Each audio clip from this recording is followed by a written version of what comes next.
Hello guys, I'm here again. How are you?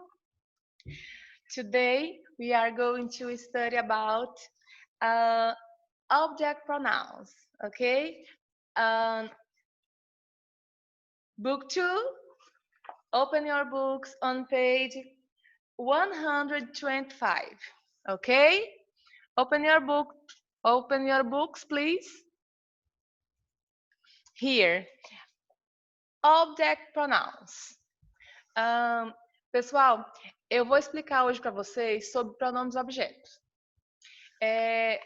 Vocês já sabem, já conhecem o que é o objeto de uma oração.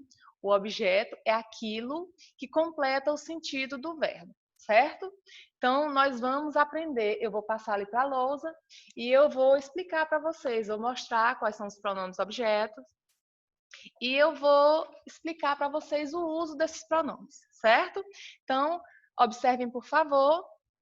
E se quiserem acompanhar, acompanhem aqui na página 125 do livro de vocês, certo?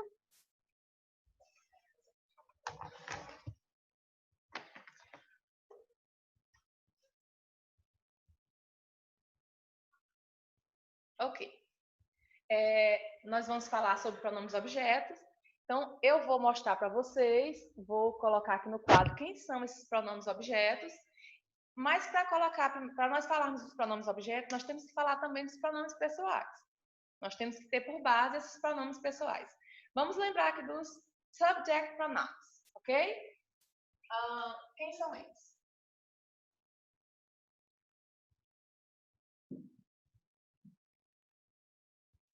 Vou só colocar aqui, pessoal, para a gente lembrar quem são esses tais pronomes objetos, certo? Os pronomes sujeitos, pronomes objetos. Vou colocar, logo depois eu vou dar os exemplos, vou dizer como é que são utilizados. Quem são os pronomes sujeitos? São I, you, he, she, it, we, you, and they. Esses são os pronomes sujeitos, aqueles que ocupam a posição sujeito da oração, certo? Na oração. Ou seja, eles iniciam a oração. Eles só podem aparecer na posição de sujeito, normalmente iniciando a frase. A não ser que tenha digamos que um pronome interrogativo anterior a eles, ou que tenha um verbo auxiliar. Mas se for uma frase afirmativa, normalmente o pronome pessoal vai estar iniciando a frase, certo? Então, a posição de um pronome sujeito é no início das frases. Então, vamos lá. E os pronomes objetos? Vamos ver aqui.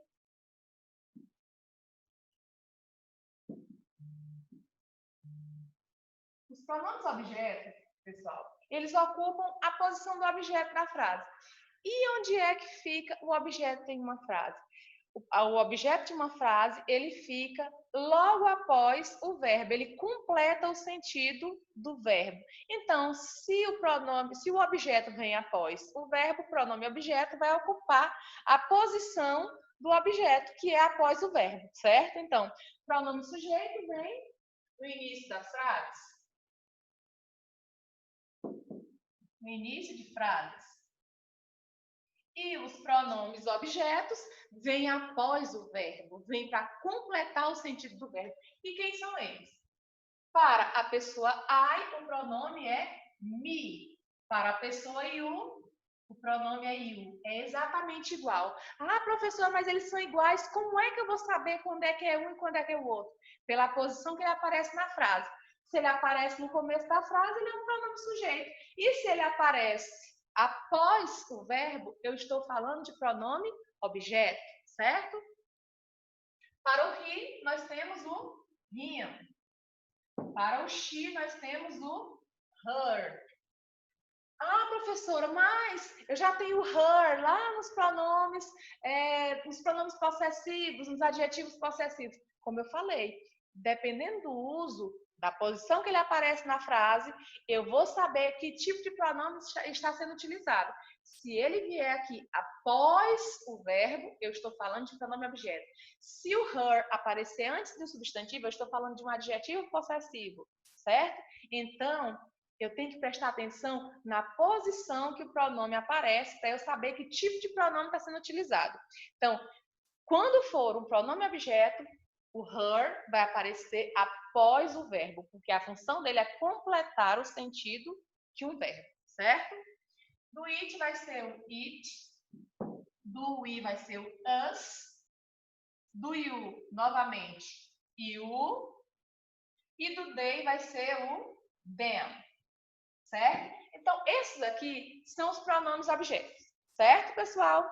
Eu vou apagar agora para que eu possa colocar os exemplos. Então, esses aqui são os pronomes sujeito, que aparecem no início da frase, e esses aqui são os pronomes objeto. Qual é a posição deles? Após o verbo. Porque a função deles é completar o sentido do verbo. Então, eles aparecem onde?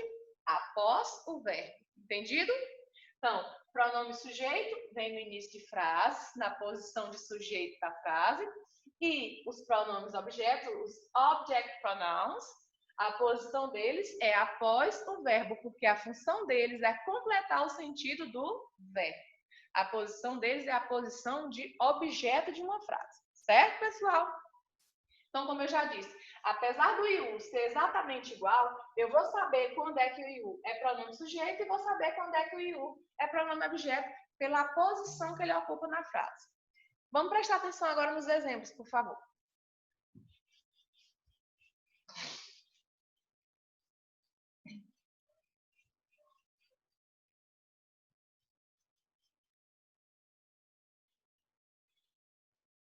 Aqui, quando eu digo assim, aquela velha frase, I love you.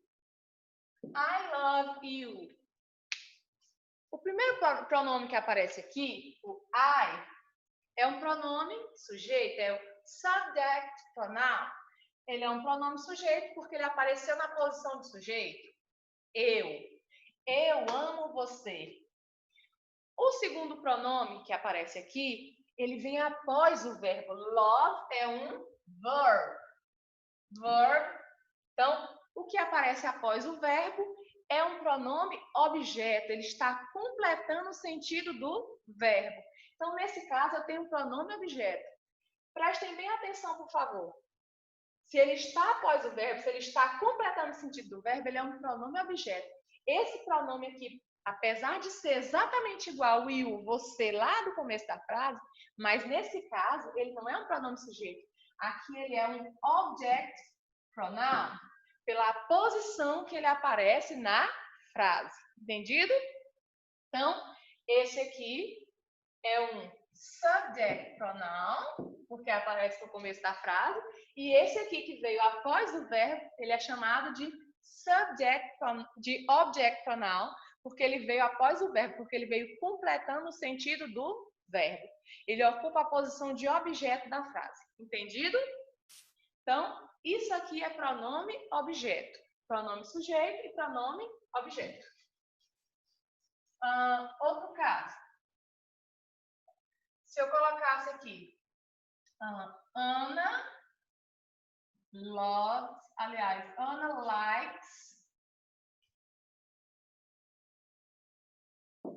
likes Pedro.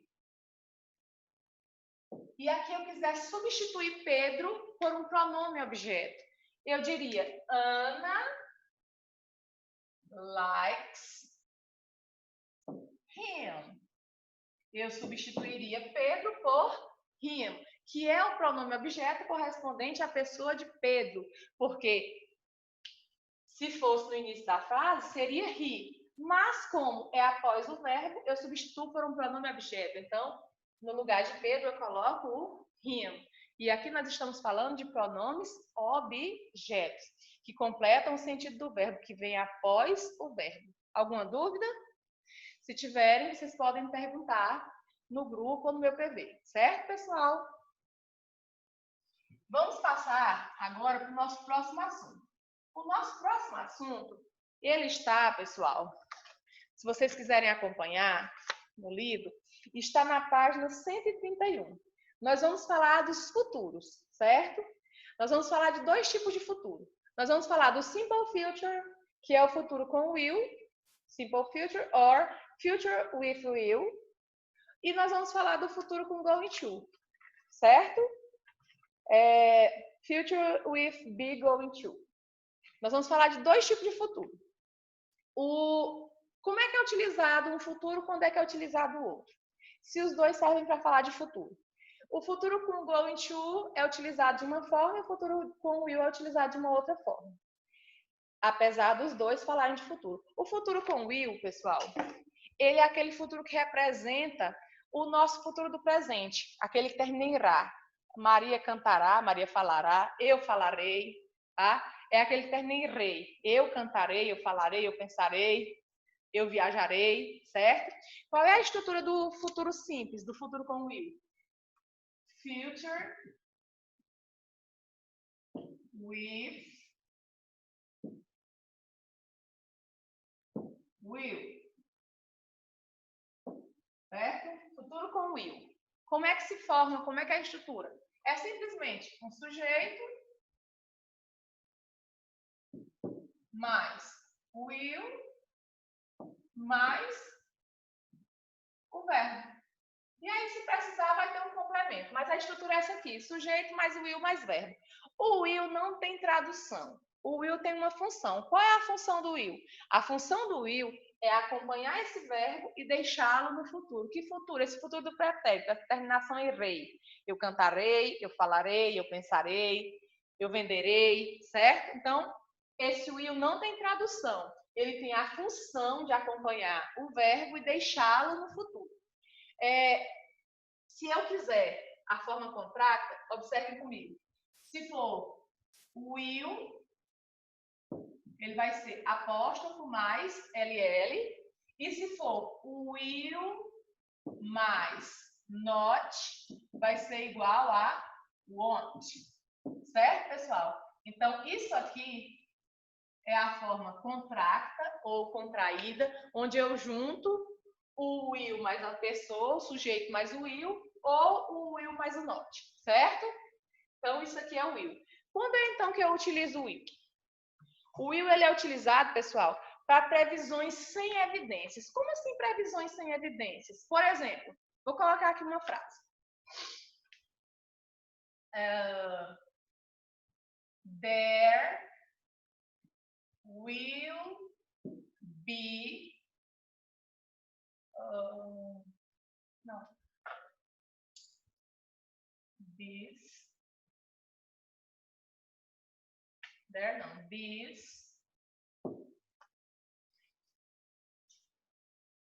This will be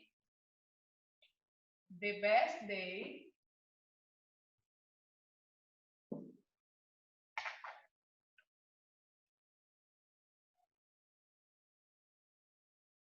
of my life.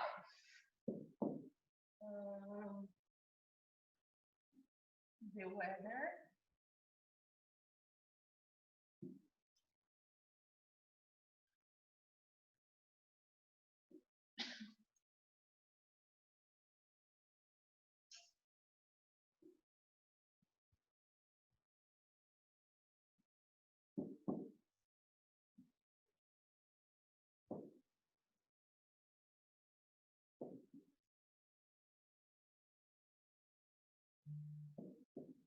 Aqui, pessoal. Aqui nós temos previsões sem evidências. This will be the best day of my life. Este será o melhor dia da minha vida. Qual é a evidência que eu tenho que este vai ser o melhor dia da minha vida? Não existe nenhuma evidência para isso. Então, aqui eu estou falando de uma previsão sem evidência. Quando eu estou falando de uma previsão sem evidência, eu utilizo o futuro com will. Então, previsões sem evidências, eu utilizo o futuro com will. Outra previsão sem evidência aqui, ó. The weather forecast says it will be rain tomorrow. A previsão do tempo, ela diz que choverá amanhã. Quantas vezes a previsão do tempo não falha?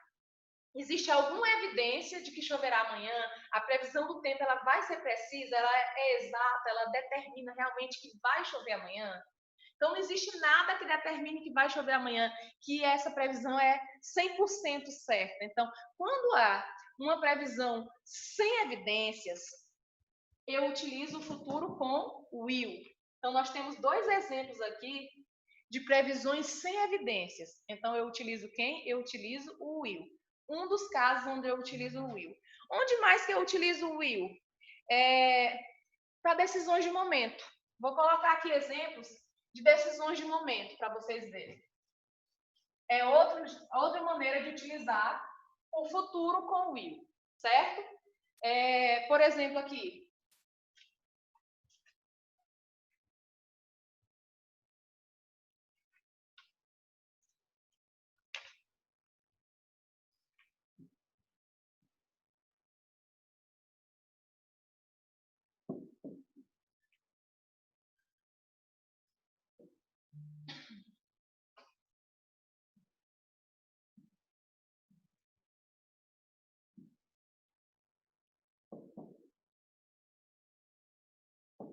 Digamos que eu chegue numa loja, eu olho lá as roupas rapidinho e eu digo, I decided I will buy this dress. Eu decidi, eu vou comprar esse vestido, é uma decisão de momento. Eu chego lá, eu nem sei o que eu vou comprar. Eu olho todos os vestidos, mas no momento decido, eu vou comprar esse. Para decisões de momento, eu utilizo também o will. Por exemplo, eu chego lá no McDonald's, por exemplo, eu digo assim, I will have a Big Mac. Pronto. Eu decidi no momento, olhei ali o cardápio e decidi que eu quero comer um Big Mac. Então eu digo, I will have a Big Mac. Somente isso. Então, decisões de momento, eu utilizo quem? Eu utilizo o futuro com will. Então, para coisas não planejadas, eu sempre devo utilizar o will. O que mais, pessoal? Eu utilizo também para ameaças. Lembram aquelas ameaças das mães de vocês, dos pais de vocês? As ameaças que eu faço para as minhas filhas? Também eu devo utilizar o will. Por exemplo, vou colocar um aqui para vocês rapidinho.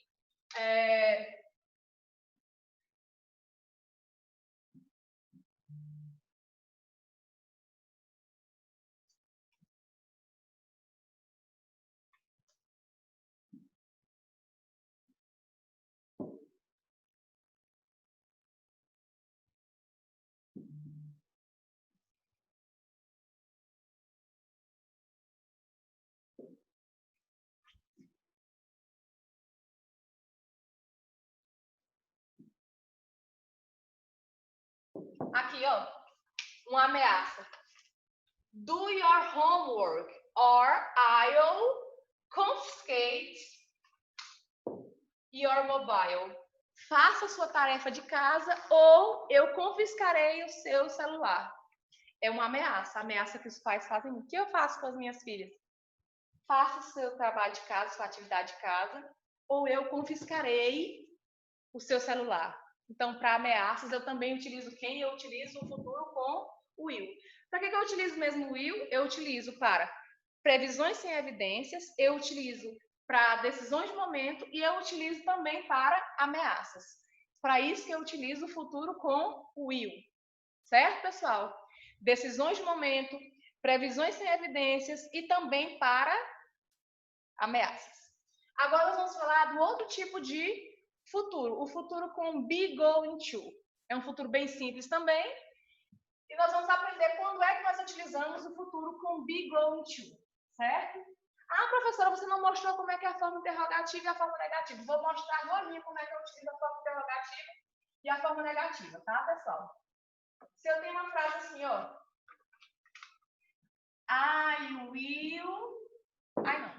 Ana will buy this dress.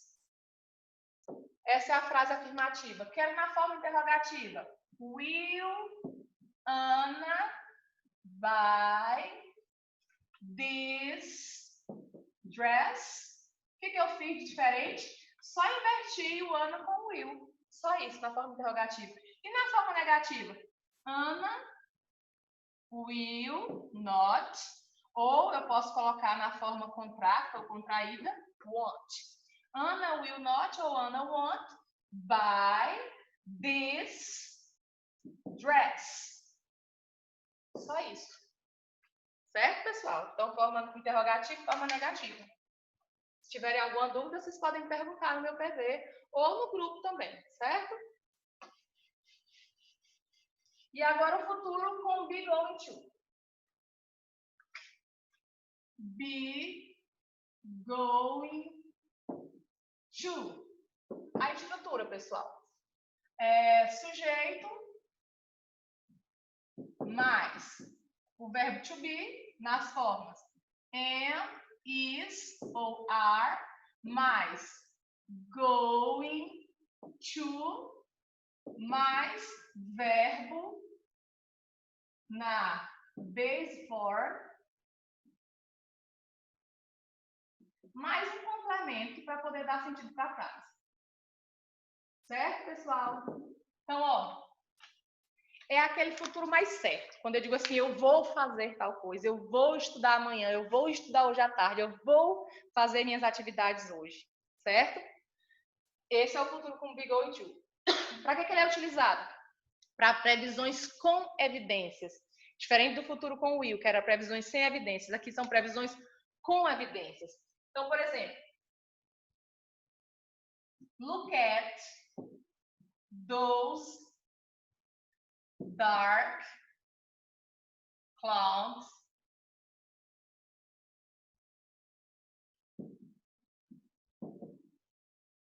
it's going to rain. Aqui, ó, é uma previsão com evidência. Look at those dark clouds. Olha aquelas nuvens escuras. It's going to rain. Vai chover. Qual é a evidência? As nuvens escuras.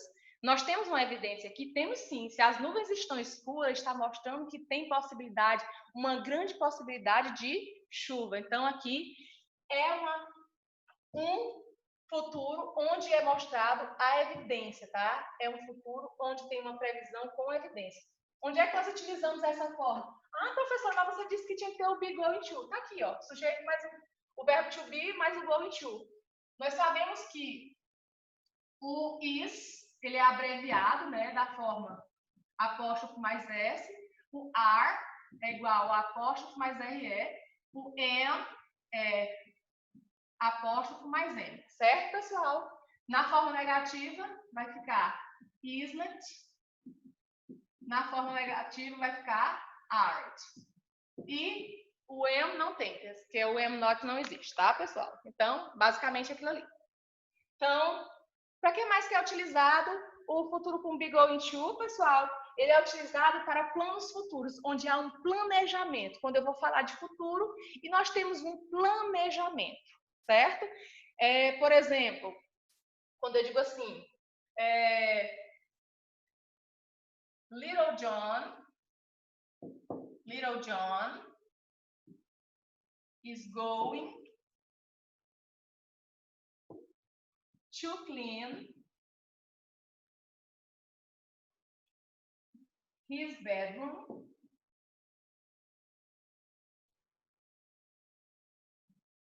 tomorrow. Aqui, ó. Little John is going to clean his bedroom tomorrow. Joãozinho, ou pequeno John, vai limpar o quarto dele amanhã. Então, há um planejamento, assim, são previsões, são planos futuros? São. O que mais seria um plano futuro? Por exemplo, Ana is going to travel to Miami next month. Ana vai viajar para Miami no próximo mês. É meio inviável agora nesse período, mas é só uma frase, tá? Ana vai viajar para Miami no próximo mês. Então, ó, há um planejamento? É um plano futuro? Mas com planejamento. É uma coisa que ela não foi uma decisão de momento. está tendo um planejamento. Ela está planejando agora para acontecer daqui a um mês. Então, se tem um planejamento, se é um plano futuro, se tem um planejamento, nós falamos de futuro com going to. Ah, professora, quero saber como é que eu faço na forma interrogativa e na forma negativa. Vamos ver agora como é que é a forma interrogativa e como é que é a forma negativa. Para que eu utilizo mesmo? Para previsões com evidências e para um futuro com planejamento, para planos futuros com planejamento, né? Futuro com planejamento. Digamos que eu tenho uma frase assim, ó. Ana is going to buy that dress tomorrow. Ana vai comprar aquele vestido amanhã. Tem um planejamento, ela vai comprar amanhã. Então, é um plano futuro. Forma interrogativa, pessoal. Inverte. Is Ana going to buy that dress tomorrow? E na forma negativa? Ana isn't going to buy that dress tomorrow?